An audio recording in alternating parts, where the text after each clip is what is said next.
পক্ষে তার চলাফেরা করা, খাওয়া দাওয়া ইত্যাদি সেটা তার পক্ষে সম্ভব নয়।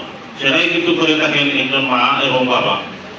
যেরকম ছোট বয়সে আমাদের মা বাবা আমাদেরকে লালন পালন করে বড় করেছেন, ঠিক সেই রকম যেন আমরা আমাদের মা বাবাকে সম্মান এবং শ্রদ্ধা করি এবং লালন পালন করি। আরেকটা বিষয়, আমি শিক্ষা প্রকারভেদ এই জন্যই বললাম, আমার পূর্ববর্তী আমার ভাই তারিকুল ইসলাম বলে গেছেন, আসলে সুশিক্ষা এবং কুশিক্ষা। সুশিক্ষায় শিক্ষিত হতে হবে, সকলকে সুশিক্ষা অর্জন করতে হবে। শিক্ষার বিকল্প নেই।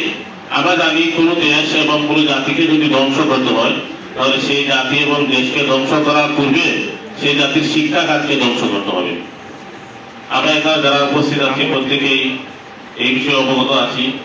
আমি আপনাদের সকলের সাকুল্যে একটি কথাই বলতে চাই, আমরা মানুষের বয়সের যে কয়েকটা ধাপ, সেই কয়েকটা ধাপের মধ্যে এসএসসি পরীক্ষার্থী যারা বা এসএসসিতে যারা পড়েন তারা কিন্তু বেশিরভাগই বয়ঃসন্ধিকালীন সময়ে পড়ে। আমরা আমার এখানে শ্রদ্ধ শিক্ষক মহোদয় আছেন, আর বয়ঃসন্ধিকালীন বয়সে কি সব সমস্যা হয় সেই সম্পর্কে আপনারা অবশ্যই জানেন। আর এই বয়সেই কিন্তু রঙিন স্বপ্নগুলো চোখের মধ্যে উকি দেয়, মরিচিকার মতো অনেক কিছু আমরা দেখি, কিন্তু বাস্তবে সেরকম নয়। আমি অসংখ্য ধন্যবাদ এবং কৃতজ্ঞতা জানাই আজকের এই এত সুন্দর একটি অনুষ্ঠান আয়োজন করার জন্য, এবং আয়োজন করতে যারা অর্থ দিয়ে সহযোগিতা করেছেন আমাদের সোনাপুর চ্যারিটি গ্রুপের এডমিন আনহার রাজুজ্জামান সাহেবকে। পাশাপাশি অসংখ্য অগণিত ধন্যবাদ জানাচ্ছি অত্র প্রতিষ্ঠানের সম্মানিত শিক্ষক মহোদয় এবং অভিভাবক সদস্য যারা আছেন, সকলের অক্লান্ত পরিশ্রমে কিন্তু আজকের এই অনুষ্ঠান সুন্দর এবং সফল হয়েছে বলবো।